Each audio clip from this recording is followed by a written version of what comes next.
most years. The bananas, of course. Yeah, bananas and bagels. And the staple at post-race party. Speaking of the finish, another thing, after you don't have to bend down for your chip, and you'll be able to see the results as you're on a jumbotron. It's about 75 yards past the finish line.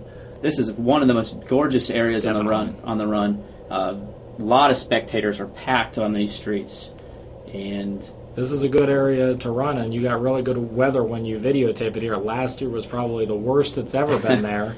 It was not rainy, which it's been there. The river run was delayed one year in the early 90s by a day, but there the river looked like the ocean in 2008, and the waves were coming over. I'm sure several runners, probably hundreds of runners, got a little wet there on River Road. oh yeah, the photographs from last year were pretty incredible, and just seeing those waves just crashing over on people. Yeah, and it affected regular runners. It affected the elite competition too.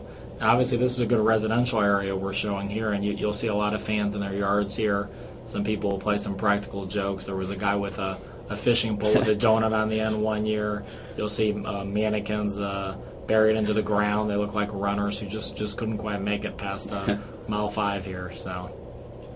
And one thing nice about running through these neighborhoods, and you want to kind of take advantage of while you're there, is you're going to have the most shade cover throughout the course. Yeah, that's a good point. With those trees, yeah. So there's not a lot of shade, as you can see in the video. Not a lot, but you do have some more than other areas. The people that live in these neighborhoods, they're used to these runners coming through here, and they love it, and they usually really like to help out and show their support. Maybe they'll have signs rooting the runners on. That's definitely true. I mean, you really get a sight of downtown in San Marco. Certainly, the night before the race is important. As far as what you consume, what kind of food and liquids you consume. For myself, now I'm making myself a nice spaghetti dinner, and I'm gonna eat it probably around like 7 o'clock. Yep. And that'll be the last thing I eat before. Or for that night. That's the classic runner's meal before Exactly. the race is the pasta. The pasta. And they do it. They even often have a set pasta meal at the expo the night before. Right. I believe that they're doing this year as well.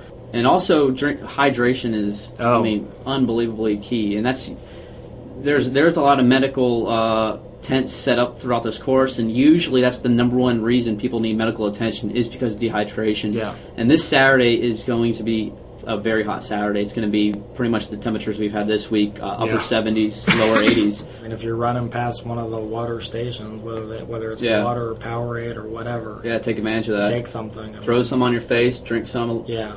Here we are just past the 5th mile, and it's coming up on Atlantic Boulevard. Now, here, it's the video that you're watching, we're going to have to deviate from the course just a little bit coming up under the overpass right here. The runners are actually, at this point right here, are going to go left. Right there, they're going to go left.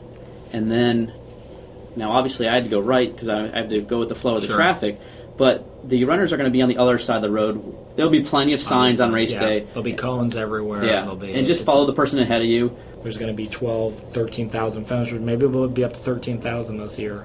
Thousands of runners know that they're not going to win the race. Right. But they're there for different reasons. Including myself. Yeah, including you. I'm not going to win, but I'm going to have a good time. You're not going to be at but that's what it's all about. Oh, yeah. It's about the entertainment, and it's about fitness.